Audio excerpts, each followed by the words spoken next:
Откако ситуацијата со пандемијата на коронавирусот започна да се става под контрола, дојде време општеството да се справи со последиците од неа, пред се на економски план.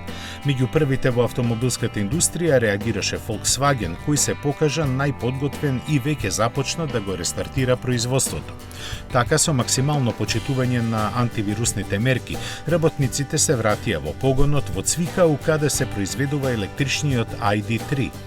Тие сега работат на безбедно расстојание од 1,5 метар, а каде тоа не е можно, одделени се со посебни прегради или носат заштитни маски.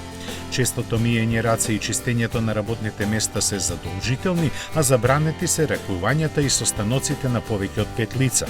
Капацитетот со кој работи оваа фабрика засега е на ниво од 1/3 и тој постепено се зголемува. Со почитување на локалните прилики, компанијата планира наскоро да го врати производството и во своите погони во Европа и Соединетите Американски држави, а нешто подоцна и во Латинска Америка.